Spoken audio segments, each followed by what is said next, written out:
All right. Well, welcome again, everyone. Thank you so much for joining us here for our second installment of our Proud to Work series. So, as I said, my name is Sam Poindexter. I use she, her pronouns. I'm the Women's and LGBTQ Student Services Coordinator. This is, again, our second installment. We had one last week, which was awesome. We had some employers come in from a variety of companies around the cities to tell us a little bit more about how to navigate the virtual job hunt. And so today we're going to be speaking with folks, alumnex, as Heather Lou and I like to say, alumnex from Metro State. And I think, Diego, you're also a current student, question mark. But before we dive into that, I will do a land acknowledgement, and then I'll go ahead and have my co-collaborators, Emily and Nick, tell you a little bit about themselves and what they do. So our land acknowledgement, where we begin today by honoring the Dakota and the Anishinaabe people whose land we occupy. This land is unceded, meaning that it was taken by force. I invite each of us who are settlers or visitors to this land to become familiar with the Dakota and Anishinaabe peoples and their vibrant lives and work. One way we can honor Indigenous peoples is to be aware of the issues they face, such as the epidemic that is missing and murdered Indigenous women, girls, and Two-Spirits, and by standing with Indigenous communities and working to fight settler colonialism in our everyday lives. Reuniting and restoring Indigenous peoples to the land should be all of our collective goal. This is the definition of land back and the reason we do land acknowledgements. So we want to acknowledge that we currently reside on the stolen lands of Indigenous peoples, and we honor the physical, psychological, emotional, and spiritual spaces we occupy. We are in the midst of a global pandemic and continued racialized violence, and recognize the immense power and privilege we hold in sharing our work with you today. Our histories are complicated, tangled, and filled with resilience of our ancestors from before and yet to come. We want to imagine spaces and places where we are liberated, transformed, and in solidarity together in struggle, imagination, and futures. And we wish you and our communities health, safety, slivers of joy, and care in the midst of a time of uncertainty and trauma. So thank you all for being here for that. And I will go ahead and let Emily introduce herself, and then we can pull in Nick. I am Emily Johnson. I'm a career counselor at the Career Center. Thank you all for being here. At the Career Center, we want to help you with everything related to careers. So whether it be your resume, mock interviewing, or thinking about how do you present yourself at work and be your true self, we'll be there to have those conversations. So I'll add some resources in the chat, but feel free to get support from the Career Center, and I'm glad you're here today.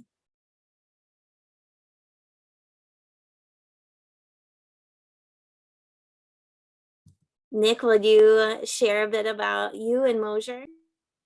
Yeah, hey everybody, my name is Nick Alm. I use they, them pronouns. I'm the executive director of Mosier, and our mission statement is to enable employment equity for everyone LGBTQ.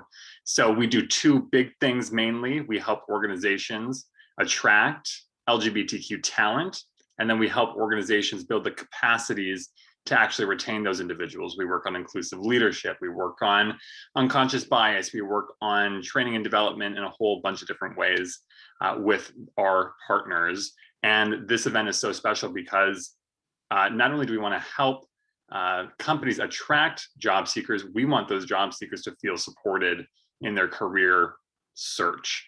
We want them to feel like they have the tools that they need to succeed, and that we understand that this is a 50-50 game here. 50% of it is the organization interviewing the job seeker, and 50% of it is the job seeker asking the organization for what they need. And I don't think that a lot of students really totally know that up front. So this partnership with Metro State has been just phenomenal, and that we can get this story and these resources out to students. And so this panel is going to be just great to highlight.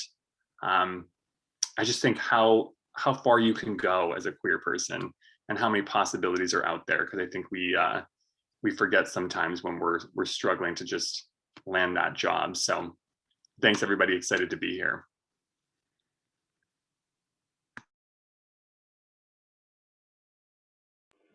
Thanks, Nick. Sorry, when my little video moves, I forget where my unmute button is, so. Awesome. So I want to go ahead and welcome our two panelists today. We have Dr. Becky Ivan, who is a professor in the College of Management? Question mark? Yes, okay. And Diego Diaz Rivero, who is joining us from the state. So maybe Diego, do you wanna start? Tell us a little bit about yourself, who you are, and a little bit of your journey. Sure. I hope you guys can hear me well. This is Diego. I use him, his pronouns. And yeah, I work for the Minnesota Department of Human Services. I've been there for a little bit over 2 years. I do DI work, so I'm an equity and inclusion specialist for the Healthcare Administration, which is essentially the Medicaid office for the state of Minnesota. And I'll add, Nick and I met kind of in college, but then I feel like our paths have reconnected through the DEI world. So I've partnered with Mosher a few times already, and it's always great to participate in things that Nick is involved with. So thank you for the invitation. I'm also a Metro State student. I'm doing an MPA program.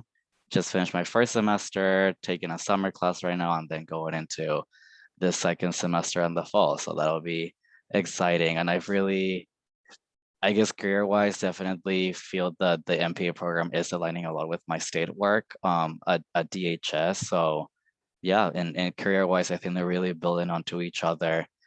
Working for the state is challenging, especially when you try to talk about LGBTQ retention. Prime example, right? Reviewing the retention and recruitment plan, you get comments like, well, we can't retain because we don't ask people to disclose their sexual orientation, right? It's like, you can still provide a retention strategy without that information. It's just the willingness and then how you have an equity lens to do that.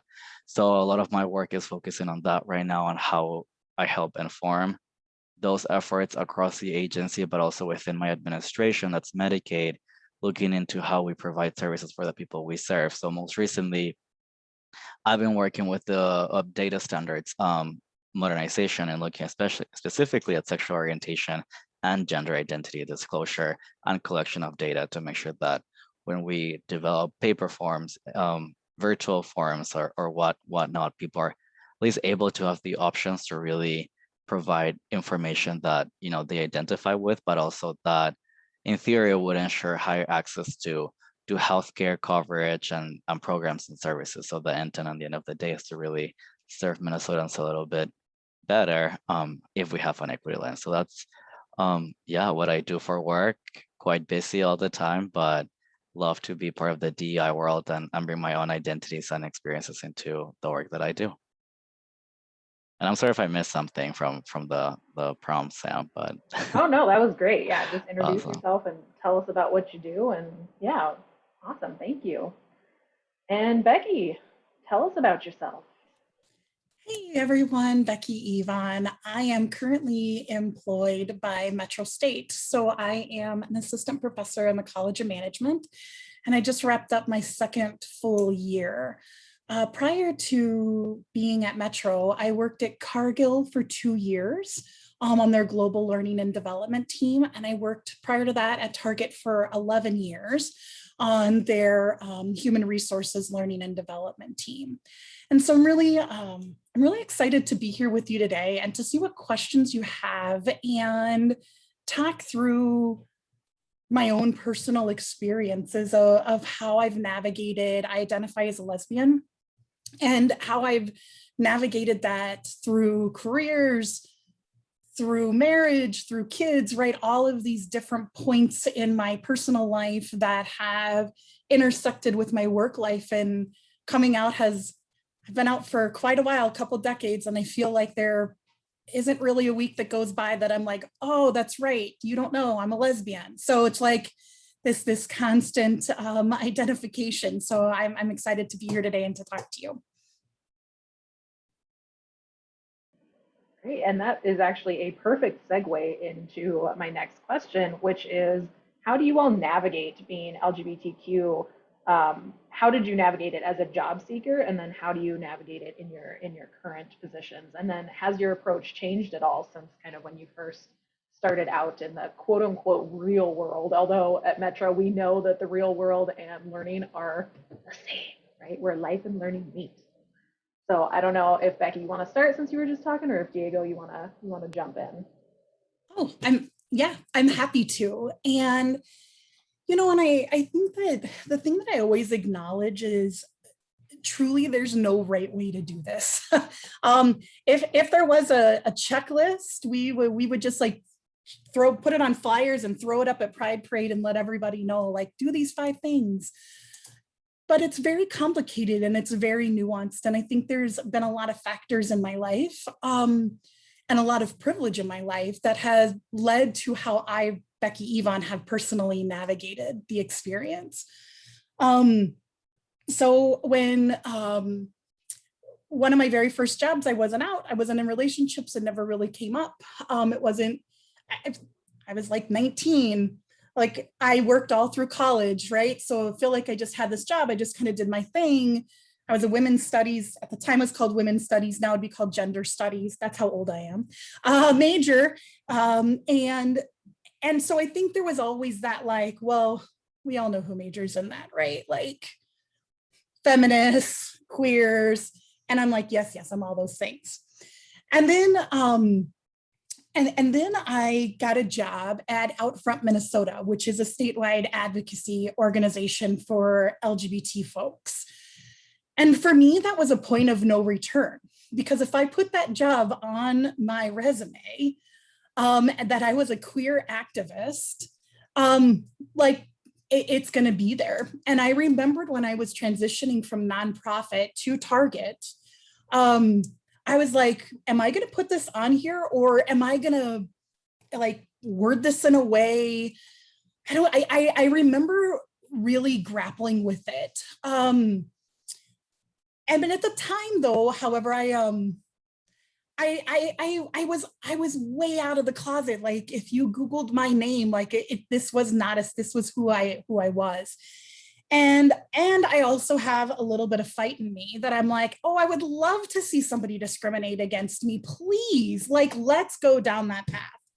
And that's a privilege. That's a privilege that I have as a white woman, as an educated woman, as a woman who has a partner who works in corporate America. So there's another income in my household.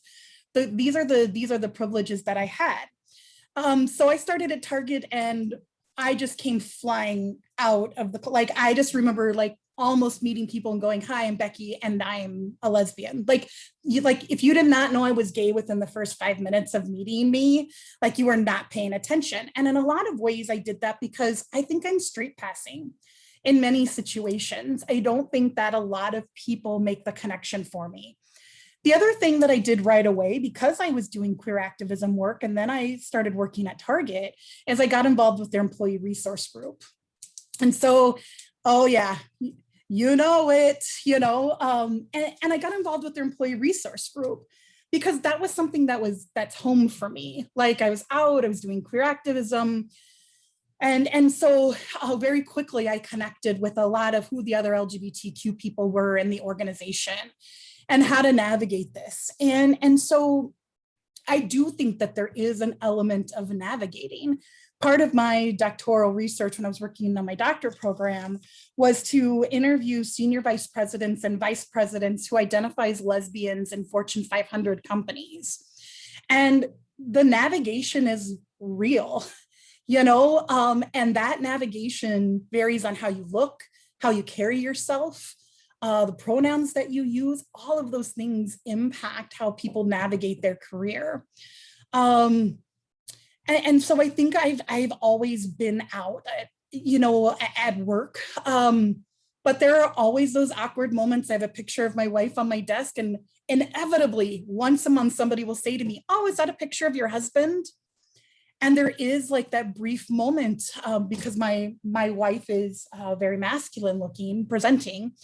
And where I'm like, oh, nope, that's my wife. And then you see the wheels cranking. I'm like, I'm gay, so it's it does kind of feel like this never ending battle to constantly come out. And it's one that I've really approached head on. And I'll let Diego go. I feel like I could talk about this all day because it's really interesting. Thank you, Becky. No, I appreciate you sharing all of that. I think for me, challenging, especially when interviewing with straight men. And I think I did feel that it impacted my interview and my likelihood to get different jobs, especially when I was white straight man. Quite frankly, because in a way, I mean, I present myself as a queer Latinx student, right? And I had my added layer of being an international student back then. So, it's like, oh, okay, check the box here, check the box there. And I think it impacted my job seeking journey for a bit until I really found like where I could really use my identities and leverage on them. And I mean, equity work, I would have been extremely surprised if that had been an issue for hiring an equity employee, right? So my experience at DHS was wonderful because, right, first I joined during Pride Month. It was June when I joined the agency, so there was everything happening. They were working on the parade. My boss, being a woman of color, she was super supportive. She was part of all these planning events too because she was the equity director. So I think my journey starting working for the state was quite great. And I remember, I mean, if I didn't really different to you, Becky, I wouldn't present myself and just say, hey, I'm Diego and I'm also gay. But I mean, I think people could tell quite frankly right away. And it'd be in Pride Month. I remember that year, my one of my friends had gifted me like this like coffee mug that had like a huge rainbow on it. And it was like a huge coffee mug too. So I would just bring that around me with me for every new meeting where I was meeting people. And, I think things just like added up quickly. But yeah, I think, and yeah, while job seeking, I think that's the only part where I feel like it could have impacted it, but at the same time, coming from the U of M and all of that, I was pretty comfortable with this close that if it came up, and I really would look for employers that would be supportive of that and that wouldn't be an issue for them, especially now in this times. I think that would have just been difficult for me to even start at a job that I felt like that would have been a problem for me. I wouldn't probably accepted the job offered even if I had needed to. And that's something I would just tell myself prior to entering an interview. It's like, if it's not for you, it's not for you. And if your identities play a role in how they evaluate you, well, then you're not gonna be retained nor succeed working in that place. So then don't go there. And that's kind of how I saw it multiple times after interviews. And then even like the email communications back and forth with recruiters, that's how I would see it. And yeah, until I landed at the state, and they're really leading great efforts for diversity and inclusion and equity. So I was really happy to join that and be part of that works until now. Thank you both for sharing. And Diego, I actually wanted to follow up on something that you said when you were introducing yourself about how you see your coursework here at Metro really working with what you're doing in your current position. Can you talk a little bit more about that? Yeah, I mean, doing an MPA, I think, public administration is already what I'm doing. So oftentimes I bring a lot of projects that I'm running at the state as my case studies for like writing final papers, right? And even in class, I mean, this past semester we were discussing a lot of recent events. So I think I was able to really bring the lens of someone already working that's serving people that live in Minnesota into my coursework and intertwine those nicely, in my opinion. And I think it has, if I hadn't been working for the state and then I started the MPA, probably some things I think would have been a little bit more challenging for me to grasp. But I can, sometimes what we talk in class, I bring into my work, and what I bring in, do at work, I bring into the coursework. Even I think we're looking at a model for my public leadership class last semester, and I wrote the model into a project that I was running, and I told a committee at work, hey, we're gonna use this model to find strategies and outcomes for this specific project, and it worked out. It's still going. So I think that's kind of how I see it. And as we continue moving forward in the MPA, I'm curious to see what other things I'm able to directly apply into my work at the state. Hope that answered your question, Sam. Absolutely. Yeah, and it's interesting too, and I didn't actually, my wheels are turning. I didn't have this question written down, but I'm kind of curious because Diego, you do DEI work. Becky, you're currently assistant professor of management, but your dissertation was on LGBTQ issues. Do you all ever feel, and this is also coming from like a queer professional, right? Do you ever feel like you kind of get boxed into some of these like DEI type research or positions or whatever the case is? Does that make sense? And I don't know if anybody wants to speak on that, but. I think that partially yes for me, but at the same time, yes, I'm a DEI specialist for DHS, but I feel like so much of the work that I do is mostly like strategic planning, change management, like working with Minute, like IT work, finance, so yes, for the most part, but I think how I see it is bringing that equity lens into across business areas and not necessarily just DI works particularly. Because I think a value of the state or the agency that I work for is leading with equity, so that just touches all divisions for the department.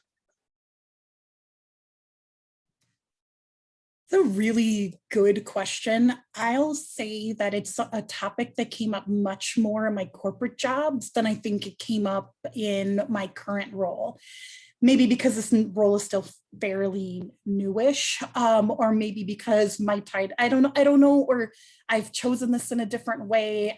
I don't know why it feels different, but I do know that a lot of colleagues and I would talk a lot is, do I want to be known as the corporate gay or the office gay or the office queer person or whatever that means, or whatever your identity is or however you affiliate. And I think that there is a little bit of like being the spokesperson for organizations and for issues. And it's this really interesting push and pull, because for me, I identified right out LGBT, got involved with ERGs. So I was really leveraging these networks in order to enhance or learn more about the company, build my network, move up the corporate ladder.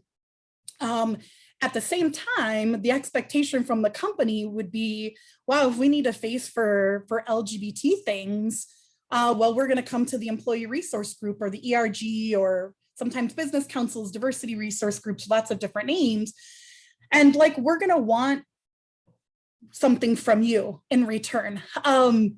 And so I think that there were times when people felt like, oh my gosh, I'm the corporate gay. If I'm a co-chair of this ERG, like all I do is spend all day long talking about issues that impact the LGBT community. And I think that there was this both spoken and unspoken fear that that does pigeonhole somebody. But I don't have necessarily any evidence of that, right? Like, because no one ever gets told, I'm sorry, we're not giving this to you because you talk about queer issues too much. Like that would actually be quite helpful. Like we would know that, right? And then I would storm down to HR, right? Same with my flag on. And I think that there is some concern about that. It's like, man, yep, this is who I am, but I don't know if I necessarily want this as my full-time job. So I do remember talking to people at length when I worked at Target about this issue in particular. I was also there, for those of you that are familiar with the Minnesota Forward issue, I was at Target when that happened. And it was an issue where Target made a donation to a group which supported folks who supported anti-LGBT legislation. And it really resulted in quite the upheaval. And so at that point in time, right, like the people who were out and in the employee resource groups actually were the drivers of how Target handled that situation. So I think that there are moments you can really make a difference in ERGs, but yeah, Sam, I do think people think about that, like, oh my gosh, everybody knows me as the corporate X, gay, lesbian, queer. I'll quickly add that for me in a similar way, but in a positive way too. I've become kind of like a confidential person that people can go to for having confidential conversations that are really tough to have openly at work. I am not an affirmative action officer, so if I feel like the conversation deserves that route, my job is just to route them to the right process. But a lot of people in the workplace, especially in large organizations like ours, just need someone to talk to, especially this last year. And I've had lots of staff from across different identities, right? Like people of color, LGBTQ folks. And because I think they can see themselves represented in what I embody, they feel okay reaching out. I mean, obviously with my title too, but we have white DI leaders that probably don't have necessarily those experiences as often, right? But yeah, I think in a way it is like people maybe tokenizing me, but at the same time, I think it does help them navigate themselves at work and keep being successful in what they do. Yeah, so it sounds a little bit like a balancing act, right? Like on the one hand, we want to be representative of who we are and folks in our community, but at the same time, you start to wonder if like, okay, is this all I am? Is this all I'm gonna do? So yeah, I think it's always a balancing act, right? Um, so I know we've touched on this, both of you touched on this a little bit before, and we touched on it last week. But what are some important things to look for in a company as you are an LGBTQ job seeker?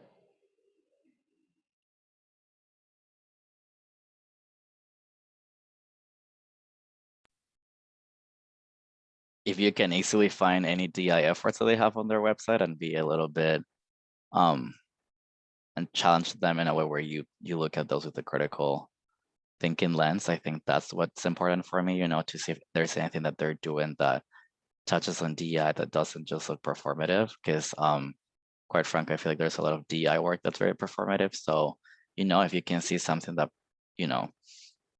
points to a report or some research, those are tangible examples of when they're really trying to push the needle for this type of things. So I think particularly that's something that I tend to look at. Yeah, I think that there's a whole host of things, and I'm going to be really honest in that I'm actually quite cynical about D&I efforts for for-profit organizations. So I think that I have that lens that again, that there's this push and pull of how this is going to work and how the support works. And so for me, it's like, the questions that are important to me, or the things that are important to me are, can I be out? At the time that I was doing family planning, can I take time off of work, and what does that look like? But then beyond me, I actually for a while would spend a lot of energy understanding what trans benefits the organization had, and what works around transgender identities and support, because there is a massive gap between what happens with LGB individuals and T individuals within corporations. And so I would spend a lot of time focusing in on benefits for my transgender allies, because that would give me an idea of how they're supporting the community at large. And even more recently, I'm curious about how they support Black Lives Matter, because I think that all of these movements have very similar intersections, and I want to know how companies address these issues collectively. Are people siloed? Because sometimes folks kind of, get pitted against each other, and the employees get made to believe that resources are limited and that companies can only do so much. So that's the type of questions that I ask on an interview, things that I look for. In a very formal like Google search, there are a couple of things that are on my checklist. If a company is larger than 15 people, I will look to see if they have any EEOC claims. Do they have anything public? Because if they have something publicly on record, it takes, believe me, very few things make it public with EEO that actually go all the way to a case, and that's a pretty big deal. So I look for those. I look for their HRC score. I look to see, I'll actually ask when I'm on interviews, which conferences they recruit at. Where do they go to recruit diverse candidates? What is their recruiting process for diverse candidates? And sometimes you can find that online and sometimes you can't. Sometimes you can find diversity numbers online and sometimes you can't, but I will try to give just a real cursory search for those things to try to get a snapshot.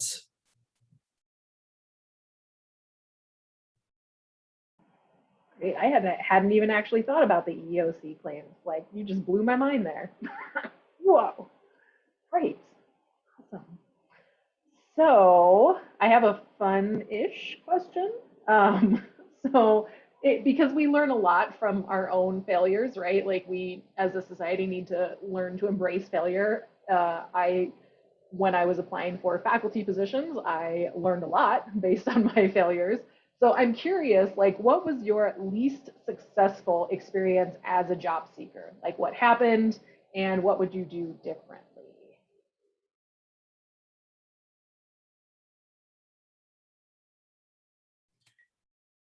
I'll own the fact that I'm a generally awkward interviewee. So like I know that about myself, like, and I'll try to do really quirky things like make a joke or break the ice or something. And like sometimes that goes over well and sometimes it doesn't. And I remember one time the person who was interviewing me was running about an hour late.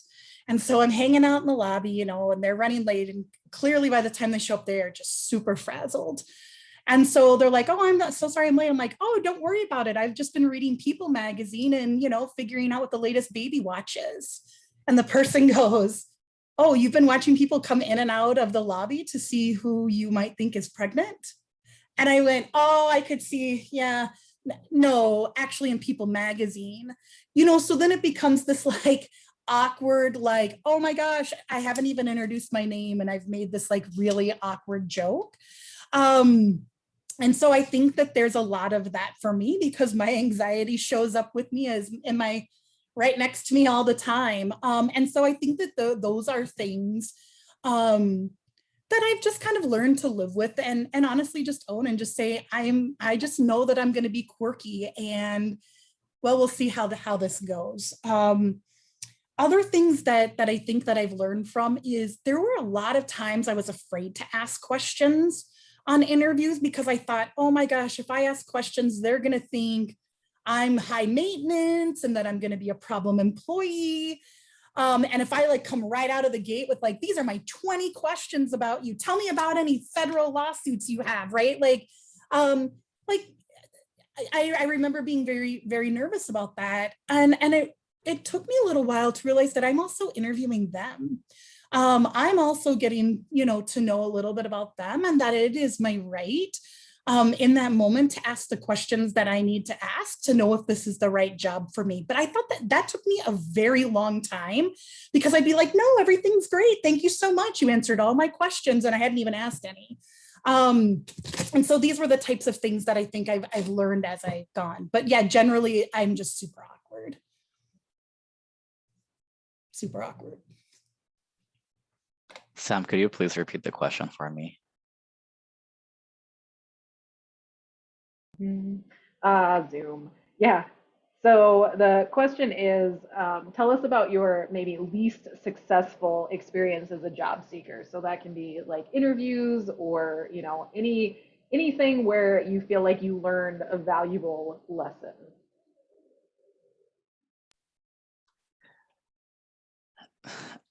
I don't know. I think I've for the most part, the employers that I've entered that have been successful, I've had a job with them really, but I can definitely point to a couple where it's been like, yeah, white straight dudes interviewing me, right, for more like corporate type positions, which I was very interested in, and I just felt like right off the bat, even if how they present themselves and how they open up the interview, I felt like, okay, you know, this is gonna be kind of a tough 60-minute period where you just don't even know how to properly talk.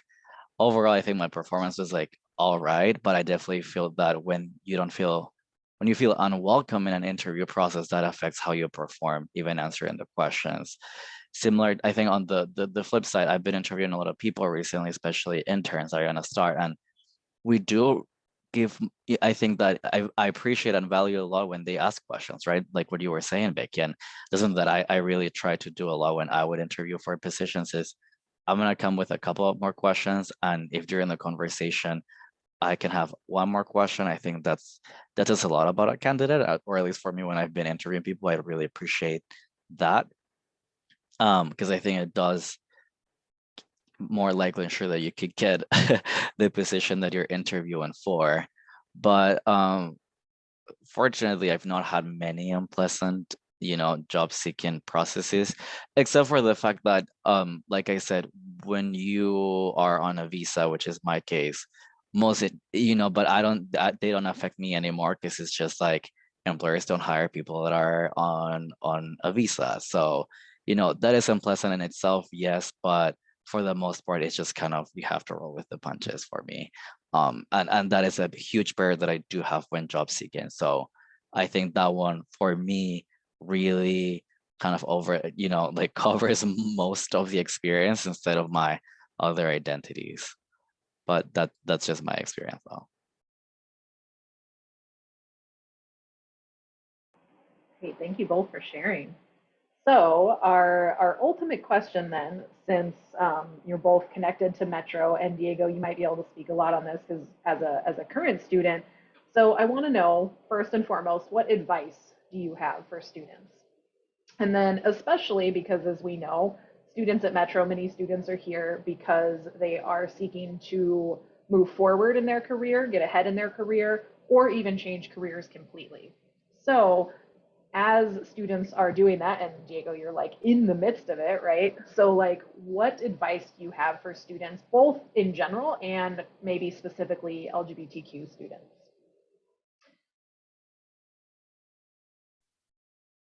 I think for me, I think networking is very important.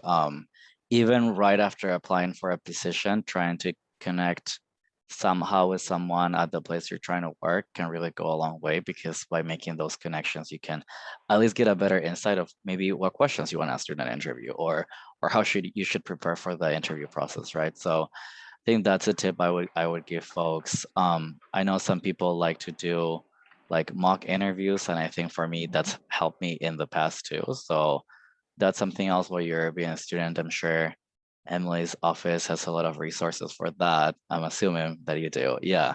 So that's something great. Maybe give your resume to a few folks in different industries to look at and make sure that it's also catered to the position that you're applying.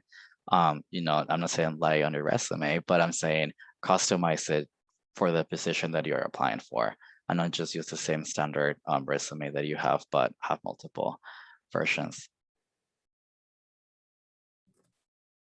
I love this question, Sam. And I think that, so I'm a first generation high school graduate. So in my family, when I think about college education, that was like not on anybody's agenda. And I just thought, and I think that I was told this in high school, like all it is you go to school and you get a degree and you get out and you're gonna like have a job, like maybe you'll do an internship and then you'll have this job, and it's presented in this really nice, neat package. But because I wasn't connected, I didn't have a network. Yeah, right, if only. I didn't have a network. I had to work full time when I went through college. I didn't have time to be involved in any student groups, or couldn't afford to not work to do an internship. And so when students at Metro, and the reason why I think this is important is the reason that folks at Stanford have jobs lined up is because of their connections that they have at Stanford, not because they're necessarily smarter people than you and me. And so at Metro, I always try to encourage students to begin building networks, to talk to professors to find out where they've been, to get on their LinkedIn and make that connection with their professors, with their colleagues in class who are working. What are those positions that are open? Because you never know when those connections will be meaningful for you. I love it when students utilize my network and I can make a connection for a job opening.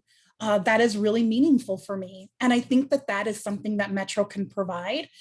Because what I've learned is getting a degree doesn't always open that door that I thought it was going to open for me. But my network did a lot more of the time. So I needed both my degree and my network. And so I throw that offer out to anybody to begin building your network now in whatever circles you're in. And if you're I don't like small talk. So I didn't do a lot of coffees with people, but I did maybe have connections. There are people that I'll still send like, hey, I was reading this article and thought of you. And I'll send an article to them, but it doesn't mean we have to get together for coffee every week, right? Because I just couldn't handle that. I would just have to nap all day long to be able to sustain that. So that is one thing that's really, really important for me to encourage folks to do. Build your network wherever you are, get to know people, get to know about jobs. The other thing that I do, that I give advice, if people want to know, the people that are interviewing you are not the only people that you can talk to at the organization. When I moved from Target to Cargill, I looked up Cargill's diversity, equity, and inclusion team. They're called equity and inclusion. It's always the opposite letters. And I emailed the leader of the LGBTQ. I sent a note to the parents group, and I sent a note to the Black African American group and said, is there somebody there that I can talk to? I want to know what your experience is working at this organization. And those people did make time for me. And it was not part of my interview. They were not on my interview panel. So I could have some really real conversations about what the workplace was like outside of kind of the formal interview process. So yeah, thanks, Sam. I think this is a great question because it can be so overwhelming, just so overwhelming.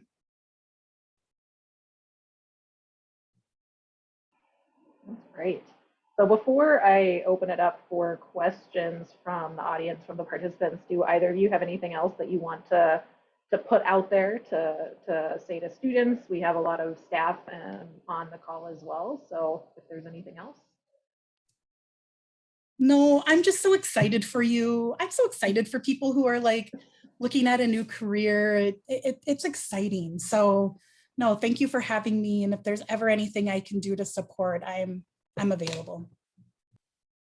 Yeah, same here. Feel free to reach out, but definitely also network with your peers. I feel like I've been working a lot with other students in my class, and in my program specifically, so many people work for the state too or a county, and we're able to talk about work and a lot of cool things that do, especially working from DHS, a lot of counties do work with us, right? I mean, all counties. So that's my advice too, network with your own peers, not just your professors. Yeah, absolutely, especially at Metro, right? Because we do have so many working students who are already out in the world doing things. So absolutely network with your peers, with your classmates.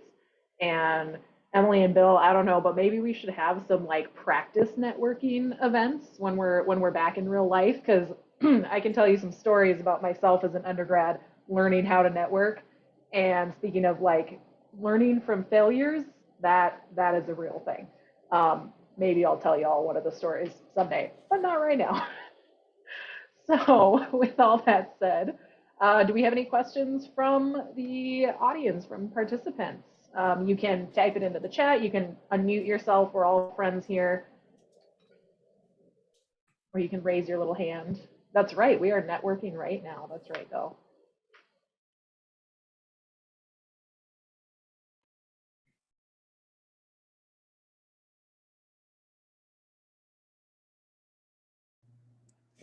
I had a quick question. This is Noah. I'm not turning my video on or else it will lag. But I had a question for you, Becky. I wanted to know a little bit more about your experience working at Outfront and in activism work in general. That's really, really like what I'm kind of planning on doing, hopefully. And I just want to know, like, your general experience there, if you can, and maybe if it was difficult to kind of separate your identity when you're doing activism work that includes you're advocating for yourself at the same time. Like, did it ever get overwhelming, or was it generally rewarding? Hi, Noah. Yes, yes, yes, yes, all of those things. So I started working at Outfront in their anti-violence program. So I worked in a partnership between Hennepin County and Outfront to help folks file restraining orders against abusive partners. And And so I had done that work for a little while before coming to Outfront. So I had that experience. And then layering on the LGBTQ identity did add an element of emotional labor that I wasn't necessarily expecting out of the gate. So the thing that was quite amazing, it was amazing to work at an organization where you are assumed to be queer unless you come out otherwise, which was really fascinating, right? It was like, which letter are you in? When somebody said, oh, I'm an ally, we all were like, wow, that's fascinating. Like, why are you here? And there was just something, and there was something really different about that. That is not my experience outside of that. So there was something about getting comfortable in my own skin and in my own identity, and doing that work. And then I moved to doing community organizing around the marriage amendment at the time. And there was no separation in work and my personal life. There was absolutely none. When I was at home, I was thinking about work. When I was at work, I was, focused on, it was all around me. And I think it took me a little while. It was very rewarding. And it took me a little while to find some boundaries. I recognized it one night when my wife goes, hey, why don't we go to the saloon tonight? And I'm like, oh my gosh, there's so many LGBT people there. Like, I just can't be in community tonight. And that was my moment that I'm like, oh, okay, I need to set some different boundaries on my work and my identity and how I do this. And where I'm burning out and where I'm getting tapped out. So, but Noah, I would love to talk to you more about that and help make connections. They're going through a lot of transitions right now, as are a lot of LGBTQ organizations. And I thought it was fun and wonderful and great. But yeah, there were moments when I'm like, oh my gosh, I'm so tired. Very, very tired of being queer. Thank you. Yeah, I would love to talk more about this. Thank you. Great, of course, anytime.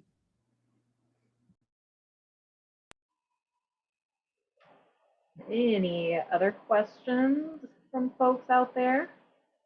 We have these two awesome panelists here, so take advantage while you can. Sorry about the background noise, but I do have a question. As a trans person, I'd like to ask about like navigating the job search, since it seems to be a hot item in the political scene and news.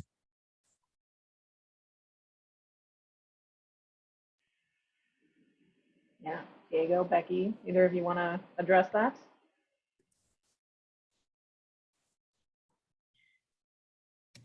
Yeah, so thank you.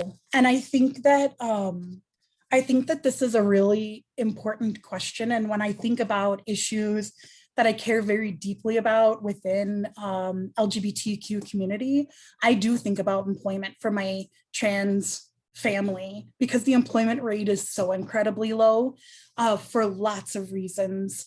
And so I think that I show up in this space as an ally, and I don't want to begin to give advice, but I am happy to open it up to anybody else who has had that experience and would like to talk through that, because I do think that it is something really important. So I'll pause there to see if anybody else wants to hop in and share their experiences. Otherwise, I can share kind of what some of my friends have done. Yeah, and if anybody has anything to share, feel free to pop in. Like I said, we're all friends here. One thing that's been really interesting in the hiring process, yeah, because I think that there are lots of perceptions that happen right on paper, and then when there's a phone call, then there's a different experience, and when there's in person, there's another experience. And so I just want to acknowledge that I know that happens, and I know that happens frequently. The other thing that I think has been happening is we're seeing younger, and by younger, like 20-year-old trans folks who are joining the workforce. Identity is changing, and how folks are identifying is really changing. I know folks who identified as transgender female when they were 13, 15, 18. And now that they're 25, they identify as female. And so even the identity of how somebody who identifies as trans, I think we'll see that shift continue to change and evolve in the language. And so is the concern like, or is the question around, should you come out in an interview, or how to minimize some of the potential biases that will be presented in the phone interview or the in-person interview, or where would you like for me to share my experiences from recruiting in that space? Because I think it's a very, very important question. Kind of the biases in the interview process, and typically dealing with trying to find employers that are more friendly. Yeah. Thank you for that clarification. I think that, and it's almost impossible to get, and not everything is about benefits or medical benefits, so I'm not making it about that, but it's almost impossible to get, when you're interviewing for a job, to get to the policies that an organization has around anything transgender affirming. Like, what is their policy transitioning? What is their policy benefits? Even people who work in benefits don't know what the benefits are. And so some of that stuff gets really hard to find. And so I do encourage somebody who is in that position to connect with a leader of, if there's an employee resource group, to connect with that person and ask them if there's somebody who's a part of that committee that has either knowledgeable or can share information about what it's like to identify as trans and work at that organization. And because it's not part of your interview process, there's no records of it, there's nothing on file. But I know when I was at Target, there were 5 people who were pinpointed to be on call, if you will, for trans folks to answer questions if they were looking for jobs. The other thing I think that is hard is, I've had friends who've said, everything on paper, and then they'll call me and either my voice is deep or my voice is high. And there's always this awkward misgendering that happens throughout the interview process. And man, I just think that sucks so much. I just, because I think that puts a lot of pressure on the person who's interviewing to set the tone and to be out and to respond to the questions. And so I do have some friends that right out of the gate do give pronouns, like, my name is Becky, and I use, hey, nice to meet you, Becky, Yvonne, she, her pronouns. And I think recruiting is starting to catch up, but I don't think that they're all the way there. And I mean, I'm one person. I'm also willing to connect you to people in community who can talk through best practices that they've had as they've navigated this world. And for those of you that are not trans, that do not identify as trans, I think it's just as important for us when we go on interviews, which is why every time I go on an interview, I ask about trans community, because I do feel like it's an underserved community in a major way, and layer any intersection onto that. So I think if more people begin asking about it for folks where it feels life or death, we will hopefully have been asking so much that prep work will come to a recruiting team before the person who it's life and death for, is sitting in front of somebody asking questions. So thank you for that, and happy to continue talking. Absolutely. Diego, did you have something you want to add? Yeah, I think my one advice, and it's definitely something that most workplaces need to still, allocate resources and efforts to do. I think at the end of the day, there's just so much you can do as an interviewer to get ahead of the interviewer's biases, I mean, how can you, right? But I think an advice I would give is look out, either through professional networks or LinkedIn or whatnot, who are their DEI people, who are doing diversity recruitment efforts in HR, and, give them a question, like reach out to them, send them an email, and just ask very open-ended questions that could probably hand you to say, hey, well, my interview then gonna be a good interview. I don't have much to worry about. If you don't get that response or you find it challenging, that if they don't have any, then that might give you a better indicator of how the interview might go. But I would suggest that, and even if you get to connect with those DEI folks before the interview, maybe they can also point you to someone that is part of the ERG, right? And then try to link with them prior to interview and just say, hey, I'm just doing some networking because I'm interested in this position at this place. Can we chat for half an hour? That'll be my advice. I think as a DI practitioner, as much as I want, I mean, there is no one training that is really going to ensure that people are unbiased. And that's just somewhat on work that we gotta do as human beings, right? And if you're not willing to do that, then that's the problem, right? But yeah, that's kind of where my head went. And yeah, with the benefits thing, it's not the end all be all. I agree with you, Becky, but it's also, I think, in a way, an indicator. I don't know if I want to say a good indicator, but it's an indicator of what workplace you're interviewing for too. Great. Thank you both so much for addressing that. It is 5, so I want to respect everyone's time. So again, thank you so much, Diego. Thank you so much, Becky, for being here with us today. I can't tell you how much we appreciate you both being here and your connections to Metro. I think Emily will be hanging around for a little bit. Becky, Diego, if you have a few minutes and you don't mind sticking around, feel free to do that. We do have another installment of this series coming up next Thursday, same time, same place, and that'll be with Nick from Mosier, talking a little bit more in depth about identity in the workplace. So we hope to see you all there. Emily posted that into the chat as well. And I also just, as you two were talking about recruiters and talking about how we have so much, employers have so far to go. I just want to plug for Mosier. I've been to, I think, 2 of the Proud to Work when it was a conference. Now it's an online experience, but when it was a conference, and it was just amazing. Even for somebody like myself who identifies as queer but not trans, there were just so many great panels about what employers can do to make a more inclusive workspace for folks. So I definitely want to plug, if you are not necessarily at Metro, but if you are an employer elsewhere, to definitely connect with Nick and Mosier to take part in that.